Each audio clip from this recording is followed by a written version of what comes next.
Welcome back to my day in my life. ഇപ്പോൾ സമയം 5:30 ആയിട്ടേ ഉള്ളൂ. നേരത്തെ എണീറ്റു. 5 മണിയായി എണീറ്റപ്പം. അപ്പം ഞാൻ വിചാരിച്ചു ഒരു ചിക്കൻ സ്റ്റ്യൂ ഉണ്ടാക്കാമെന്ന് വിചാരിച്ചു. ഭയങ്കര ആഗ്രഹം ദോശയും ചിക്കൻ സ്റ്റ്യൂവും കഴിക്കാൻ. ആക്ച്വലി ഇന്നലത്തെ ഞങ്ങളുടെ മെനു ദോശയും കടലക്കറിയായിരുന്നു. പക്ഷെ രാവിലെ ഒരു 5 മണിയൊക്കെ ആയി എണീറ്റപ്പം ഒരു സ്റ്റ്യൂ കഴിക്കാനായിട്ടൊരു ആഗ്രഹം. ഞാൻ വിചാരിച്ചു അമ്മ എണീക്കുമ്പോഴേക്കൊരു സർപ്രൈസ് ആയി കൊടുക്കുകയും ചെയ്യാമെന്ന് വിചാരിച്ച് അമ്മയ്ക്ക് എണീക്കണം മുന്നേ രാവിലെ തന്നെ നേരത്തെ എണീറ്റു. 2 സവോള എടുത്തിട്ടുണ്ട്, അതിലേക്ക് 2 പൊട്ടറ്റോ, 2 ക്യാരറ്റും എടുത്തിട്ടുണ്ടായിരുന്നു. മക്കൾക്ക് പൊട്ടറ്റോയും ക്യാരറ്റും ഭയങ്കര ഇഷ്ടമാണ്, അപ്പോൾ അത് കുറച്ച് കൂടുതൽ ഇട്ടു. പിന്നെ ഒരു 2-3 അല്ലി വെളുത്തുള്ളി, അത്രയേ ഉള്ളൂ. എന്നിട്ട് എല്ലാം കട്ട് ചെയ്ത് വെച്ചതിന് ശേഷം നമ്മൾ കുക്കർ വയ്ക്കുക. അതിൽ കുറച്ച് വെളിച്ചെണ്ണ, ഗ്രാമ്പൂ, പട്ട, ഏലക്കായ, കറുവപ്പട്ട അതെല്ലാം കൂടെ ഇടുക. എന്നിട്ട് അത് കഴിഞ്ഞിട്ട് വെളുത്തുള്ളിയും സവോള നന്നായി സോട്ട് ചെയ്ത് കഴിഞ്ഞിട്ട് ഈ ക്യാരറ്റും പൊട്ടറ്റോയും ഇടുക. ചിക്കനും കൂടെ ഒരുമിച്ചിടുക. ഉപ്പും ഇടണം അത്യാവശ്യം. പിന്നെ കുറച്ച് കുരുമുളക് പൊടി ഇടണം. എന്നിട്ട് നന്നായിട്ട് ചിക്കൻ ഒരു വൈറ്റ് കളറാവുന്നത് വരെ നന്നായിട്ട് മിക്സ് ചെയ്യുക. കുറച്ച് നാരങ്ങ നീര് ഒഴിക്കുക കേട്ടോ. എന്നിട്ട് അത്യാവശ്യം ഒരു ഗ്ലാസ് വെള്ളം ഏകദേശം ഒഴിച്ച് ഒരു 3 വിസിൽ. എന്നിട്ട് പിന്നെ അത് കഴിഞ്ഞിട്ട് തേങ്ങാപ്പാൽ ഒഴിച്ച് ചെറിയ ഉള്ളിയൊക്കെ മൂപ്പിച്ചിടുക. കുറച്ച് കാഷ്നട്ട് ഇട്ട് കഴിഞ്ഞാൽ നല്ല അടിപൊളി സ്റ്റ്യൂ റെഡിയാവും കേട്ടോ. ഇടയ്ക്ക് ഇത് അപ്പു അമ്മയൊക്കെ എണീറ്റ് വന്നിട്ടുണ്ട്. അപ്പൂസൻ ഇന്ന് നല്ല കുട്ടിയായിരുന്നു കേട്ടോ. അല്ലാന്നുണ്ടെങ്കിൽ അമ്മ എടുക്കണം, അല്ലെങ്കിൽ ഞാൻ എടുക്കണമായിരുന്നു. ഇന്നിപ്പോൾ പക്ഷേ നല്ല കുട്ടിയായിട്ട് ഇന്ന് ചെയറിൽ ആനേനെയും കെട്ടിപ്പിടിച്ച് ഒരു പുതപ്പും വേണമെന്നും പറഞ്ഞ് അങ്ങനെ ഇരിപ്പായിരുന്നു. അതുകൊണ്ട് എൻ്റെ അമ്മയുടെയും പണികളൊക്കെ രാവിലെ തന്നെ തീർന്നു കേട്ടോ. ഇന്ന് ഉപ്പേരി വെച്ചത് വാഴമാണി തോരനായിരുന്നു. വാഴമാണിയും പയറും തോരനായിരുന്നു. പിന്നെ ചീരക്കറിയും വെച്ചു. അങ്ങനെ ഞങ്ങൾ ദോശയും സ്റ്റൂവും കഴിച്ചു. അടിപൊളി ടേസ്റ്റായിരുന്നു കേട്ടോ. നല്ല ടേസ്റ്റായിരുന്നു. ഭയങ്കര തേങ്ങാപ്പാൽ ആക്ച്വലി കുറച്ച് ഇട്ടിട്ടുണ്ടായുള്ളൂ. പക്ഷേ ഒരു 3 വിസിലൊക്കെ അടിച്ചതുകൊണ്ട് നന്നായിട്ട് കുറുകിയിട്ടുണ്ടായിരുന്നു. ചിക്കനൊക്കെ നന്നായിട്ട് സ്മാഷ് ആയിട്ടുണ്ടായിരുന്നു. നല്ല ടേസ്റ്റായിരുന്നു കേട്ടോ. അപ്പോസും നല്ല സൂപ്പറായിട്ട് കഴിച്ചു. അപ്പോൾ അല്ലെന്നുണ്ടെങ്കിൽ അപ്പൂന് ഭയങ്കര ഇഷ്ടമാണ് ഗ്രേവിയുള്ള കറികളൊക്കെ. അപ്പോൾ അപ്പു അടിപൊളിയായിട്ട് കഴിച്ചു.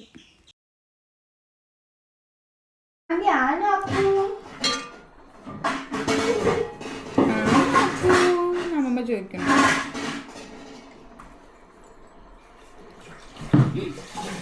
വീടുകളെ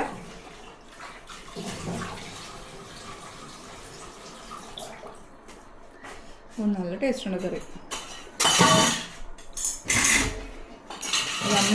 അല്ലപ്പോൾ ആ സമയത്ത് അമ്മ 2 അടുപ്പും തകൃതിയായിട്ട് കത്തിക്കുന്ന തിരക്കിലാണ്. പിന്നെ 8 മണിയൊക്കെ ആയി. കുഞ്ഞു ബേബീനെ വെയിൽ കൊള്ളിക്കാനുള്ള ടൈമായി. യെസ്, അങ്ങനെ ഞാനും കുഞ്ഞു ബേബിയും കൂടെ വെയിലൊക്കെ കൊള്ളുകയാണ്. ആക്ച്വലി ആൾ നല്ല ഉറക്കമാണ് കേട്ടോ. ഉറക്കത്തിനിടയ്ക്ക് എടുത്ത് കൊടുന്ന് അങ്ങോട്ടും ഇങ്ങോട്ടും കൂടെ ഞെരിപിരി കൊള്ളുകയാണ്. പക്ഷേ ആ സമയത്ത് നല്ല വെയിൽ കൊള്ളിക്കണമല്ലോ, അതുകൊണ്ട് എടുത്ത് കൊണ്ടുവരും. ആൾ എണീക്കുമ്പോഴേക്കും 9 മണിയൊക്കെ കഴിയും കേട്ടോ. ആളുടെ ചേച്ചി ഇതുവരെ ഒന്നും എണീച്ചിട്ടില്ല. അല്ലെന്നുണ്ടെങ്കിൽ നേരത്തെ എണീക്കുന്നതാണ്. ഇന്നലെ രാത്രി ഒത്തിരി ലേറ്റായി ഉറങ്ങിയതുകൊണ്ട് ആൾ എണീച്ചിട്ടില്ല. അപ്പോൾ അനിയത്തി കുളിക്കാൻ പോകുന്ന സമയമായപ്പം ഞാനും ബേബിയും കൂടെ ഒരു കുഞ്ഞൊരാൾക്കാർക്ക് ഇറങ്ങി. ഈ സീൻ ഞങ്ങളൊരു ഷാർക്കിൻ്റെ ഫിലിം കണ്ടുകൊണ്ടിരിക്കുകയാണ്. അതിനിടയ്ക്ക് അതേ 2 ചേട്ടന്മാർ വന്നിട്ടുണ്ടായിരുന്നു പ്ലാസ്റ്റിക്കൊക്കെ പെറുക്കാനായിട്ട്. അപ്പോൾ ആ സമയത്ത് വെയിറ്റ് നോക്കാനുള്ളൊരു ചാൻസ് കിട്ടി. അങ്ങനെ ഞാൻ സുഹൃത്തുക്കളെ 63 66 ആയിട്ടുണ്ട്. 15 ദിവസമായിട്ടുള്ളൂ. അത്ര പെട്ടെന്ന് തന്നെ കൂടിയിട്ടുണ്ട്. പിള്ളേരുടെ വെയിറ്റൊക്കെ നോക്കി അവർ അടിച്ചു പൊളിച്ച് അവിടെ ഇരിക്കുകയാണ് കേട്ടോ. അതിനിടയ്ക്ക് കുഞ്ഞു ബേബീനെ കുളിപ്പിക്കാൻ കൊണ്ടുപോയി. കുഞ്ഞു ബേബീനെ കുളിപ്പിക്കുമ്പോൾ ഞങ്ങൾ മഞ്ഞളും തേങ്ങാപ്പാലും കൂടെ അരച്ചിട്ട് തേച്ച് കൊടുക്കും ആദ്യം. എന്നിട്ട് കുറച്ച് കഴിഞ്ഞിട്ട് ചെറുപയർ തേച്ച് വെള്ളം ഒഴിച്ച് ക്ലീനാക്കും. അങ്ങനെയാണ് ഞങ്ങൾ കുഞ്ഞിപ്പെണ്ണെ ഞങ്ങൾ കുളിപ്പിക്കുക കേട്ടോ.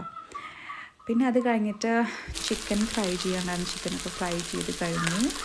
അതെല്ലാം കഴിഞ്ഞ് അടുക്കളയിൽ കുറച്ച് പണികളെല്ലാം കഴിഞ്ഞ് തിരിച്ച് വന്നാൽ നോക്കിയപ്പോൾ ഭാമിക്കുട്ടി നല്ല TV കാണലാണ്. അപ്പൂസൻ നല്ല ഉറക്ക സോഫയൊക്കെ കിടന്നിട്ട് പാവം. നേരത്തെ ഉറങ്ങി കേട്ടോ. നേരത്തെ എണീക്കും ചെയ്യും ആൾ. നേരത്തെ ഉറങ്ങി കൺട്രോളും ചെയ്യാൻ പറ്റിയില്ല. അങ്ങനെ ലാസ്റ്റ് ഇങ്ങനെ ഒരു പേരക്കൊക്കെ എടുത്ത് കഴിച്ചു. പിന്നെ കാലുമ്മലേക്ക് നോക്കിയപ്പോൾ ആ കാല് ഭയങ്കര നീര് വന്നിട്ട് ഇങ്ങനെ അരിക്കാൻ തുടങ്ങിയിട്ടുണ്ട് ഭയങ്കരമായിട്ട്.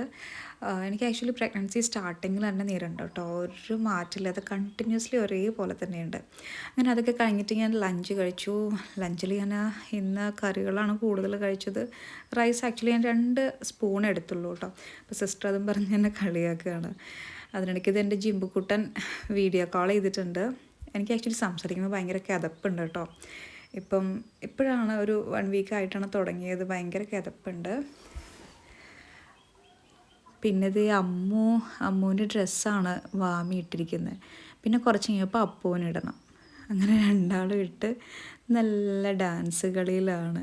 അമ്മു വേറെ ഡ്രസ്സും ലാസ്റ്റ് വേറെ ഇട്ടിട്ടുണ്ട്. ഇതാണ് ഞങ്ങൾ ഹക്കുട്ടി കേട്ടോ. ഒരു വാശിയില്ല, രാവിലെ തൊട്ട് വൈകുന്നേരം വരെ കിടന്നുറങ്ങും. അപ്പം ഞങ്ങൾ കിടന്ന് ബോറടിക്കില്ലെന്ന് വെച്ചിട്ട് അമ്മ എന്ത് ചെയ്തു, സോഫയുടെ അവിടേക്ക് ഇങ്ങോട്ട് കൊണ്ടുവന്ന് ഞങ്ങളപ്പം കളിക്കട്ടെ എന്ന് വിചാരിച്ച്.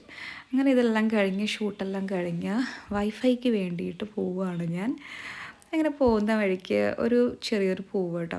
ഈ പൂവ് എങ്ങനെയാണെന്ന് വെച്ച് കഴിഞ്ഞാൽ, പൂവെടുത്ത് വായിലിട്ടെങ്കിൽ ഭയങ്കര തരിപ്പായിരിക്കും. ആരെങ്കിലും കണ്ടിട്ടുണ്ടോ ഈ പൂവ്? അങ്ങനെ അത് കഴിഞ്ഞ് ഇവിടുന്ന് കുറച്ച് ബുദ്ധിമുട്ടാണ് ഇറങ്ങി പോകാനായിട്ട്. ഈ കല്ലും പാലും ഒക്കെ കഴിഞ്ഞിട്ട് വേണം പോകാനായിട്ട്. പിന്നെ നല്ല കാടാണ് കേട്ടോ, നിറയെ പുല്ലും കാടും ഒക്കെയാണ് വാഴത്തോട്ടത്തിൽ. അപ്പം അമ്മു ആണ് എപ്പോഴും ഫോണും കൊണ്ട് അപ്ലോഡ് ചെയ്യാനൊക്കെ ആയിട്ട് പോവാറ്, ഫോണും ക്യാമറയൊക്കെ ആയിട്ട്. പക്ഷേ ഇന്ന് ആൾക്ക് കുറച്ച് തിരക്കായതുകൊണ്ട് എനിക്ക് പോകേണ്ടി വന്നു. അപ്പോൾ ഇടയ്ക്ക് ചേരയൊക്കെ ഉണ്ടാവും എന്നൊക്കെ പറഞ്ഞ് പേടിച്ച് വടിയൊക്കെ പിടിച്ചുകൊണ്ടാണ് ഞാൻ പോയത്. അപ്പം നല്ല ടെൻഷനുണ്ട്, നല്ല പുല്ലും കാടും ഒക്കെയാണ്. അപ്പം ഞാൻ ഇങ്ങനെ തട്ടി ഒക്കെയാണ് പോണത്. ഈ വീട്ടിലാണ് കേട്ടോ വൈഫൈ ഉള്ളത്. അപ്പം ഇവിടെ നിന്നാണ് ഞാൻ അപ്ലോഡിങ് കാര്യങ്ങളൊക്കെ ചെയ്യുന്നത്. അപ്പോൾ ഇന്നത്തെ വീഡിയോ ഇത്രയേ ഉള്ളൂ. നാളെ പുതിയൊരു വീഡിയോ ആയിട്ട് കാണാം.